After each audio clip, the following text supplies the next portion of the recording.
Hi hello வணக்கம் and welcome to cinema செய்திகள். இன்றைய சினிமா செய்திகள்ல நம்ம பார்க்க போறது கோலிவுட் இப்ப கலக்கிட்டு இருக்கிற ஒரு கூட்டணியை பத்தி தான். ஒருத்தர் மல்லுவுட், இன்னொருத்தர் கோலிவுட். இவர் காமெடியில மன்னன்னா, இன்னொருத்தர் நடிப்புல ராட்சசன். அதாங்க நம்ம வைகை புயல் வடிவேலுவும் நடிப்பு அரக்கன் ஃபகத் ஃபாசிலும் ரெண்டு பேரும் மீண்டும் இணையறது தான் இப்ப ஹாட் டாக்ஸ். மாமன்னன் படத்துல இவங்களுடைய காம்பினேஷன் பக்காவா செட் ஆச்சு. ரத்னவேல் அப்படிங்கிற கேரக்டர்ல ஃபகத் ஃபாசில் சாதி பெருமையை தூக்கி பிடிக்கிற கேரக்டர்ல நடுநடுங்க வச்சார்னா, சைலண்டா அதுக்கு பதிலடி கொடுத்திருப்பாரு வடிவேலு. இவங்க ரெண்டு பேரும் வர காட்சி ரசிகர்களுக்கு திகட்டாத விருந்தா இருந்துச்சு.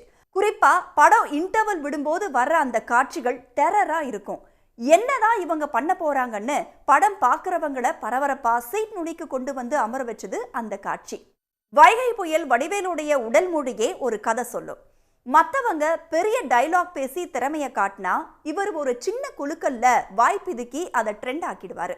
மற்ற நகைச்சுவை நடிகர்களை காட்டிலும் இவருக்கு இருந்த இன்னொரு திறமை சூப்பரா பாட்டு பாடுறது. போடா போடா புண்ணாக்கு தொடங்கி மாமன்னன் படத்துல வர தந்தானத்தானா வரைக்கும் பல படங்கள்ல இவர் பாடின அத்தனை பாட்டும் சூப்பர் ஹிட் ஆயிருக்கு. இப்போ ஃபகத் ஃபாசில் கூட இணைஞ்சு நடிக்கிற மாரீசன் படத்துலயும் ஒரு பாடலை பாடியிருக்காரு வடிவேலு. ஆஹா இன்ப நிலாவினிலேன்னு ஒரு பழைய பாட்டை எடுத்து அவர் பாணியில பாடி அசத்தியிருக்காரு வைகை புயல். வடிவேலுவும் ஃபகத் ஃபாசிலும் இணைஞ்சிருக்கிற மாரீசன் படம் வர 25ஆம் தேதி திரைக்கு வர காத்துட்டு இருக்கு. இயக்கி இருக்கிறவர் Sudhish Shankar, Yuvan Shankar Raja music. Super good பிலிம்ஸோட 98வது படமா இது வெளிவருது. இந்த படத்துல கோவை சரளா, சித்தாரா, லிவிங்ஸ்டன், தேனப்பன்னு நட்சத்திர பட்டாளமே களமிறங்கி இருக்கு. ட்ரைலரை பார்க்கும்போது கிராமிய பின்னணியிலான டிராவலிங் த்ரில்லரா இந்த படம் இருக்கும்னு தெரியுது. ஃபகத் ஃபாசில ஒரு திருடனா காட்டுறாங்க. திருடின பைக்கோட நம்பர் பிளேட் மாத்துறாரு. தப்பிச்சு போகும்போது ஒரு ஏடிஎம்ல வடிவேலுவை பாக்குறாரு. அவருக்கு பின் நம்பர் மறந்து போகுது. எங்க போகணும்னு ஃபகத் கேட்கிறாரு. திருவண்ணாமலை போகணும்னு வடிவேலு சொல்றாரு. வாங்க பைக்லயே போயிடுவோம்னு ரெண்டு பேரும் டிராவல் பண்றாங்க. இடையில நாம எதுக்கு திருவண்ணாமலை போகணும்னு வடிவேலு கேட்கிறாரு. இதுக்கு நடுவுல திருட்டு பைக்கை தேடி போலீஸா கோவை சரளா வராங்க. பயணத்துல லைஃப்னா ஜாலியா இருக்கணும்னு ரெண்டு பேரும் ஜாலியாவும் இருக்காங்க. அடிக்கடி அவர்கிட்ட இருந்து பணத்தை அடிக்கிறது தான் உன் வேலைன்னு ஃபாசிலுக்கு கமெண்ட் வந்துகிட்டே இருக்கு.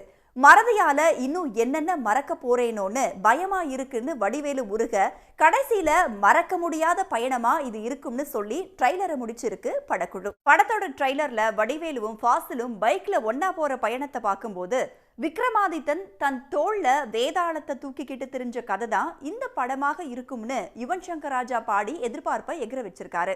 எப்படியாவது வடிவேலு கிட்ட இருந்து பணத்தை அடிச்சிடணும்னு துடிக்கிற ஃபாசிலும் அதுக்கு ஒத்துழைக்க மறுக்கிற வடிவேலுடைய ஞாபக மறதி என்னவெல்லாம் இருவரையும் பாடாய் படுத்துதுன்னு சுவாரஸ்யமா பயணம் போகும்னு தெரியுது. சும்மா கிடைக்குமா சுகுமாரின்னு யுவன் குரல்ல வெளியான பாட்டு இன்ட்ரெஸ்டிங்கா இருக்கு. அதுல வர வரிகள் தான் இந்த இருவரின் கூட்டணி என்ன பாடாய் படுத்த காத்திருக்கோன்னு எதிர்பார்ப்ப தூண்டுது. ஆடு வெட்டுற நாள் வரைக்கும் பொறுமையா இரு மாரிசா, அதுக்கப்புறமா நல்ல எலும்பை எடுத்து கடிச்சுக்கோன்னு பாட்டு போகுது.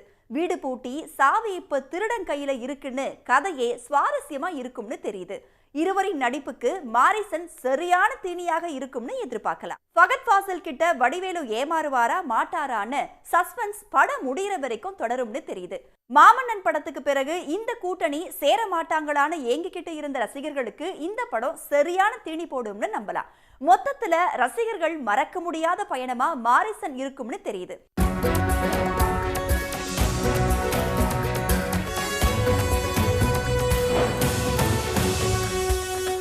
உடனுக்குடன் செய்திகளை தெரிந்து கொள்ள சன் நியூஸ் பெல் ஐகானை கிளிக் பண்ணுங்க.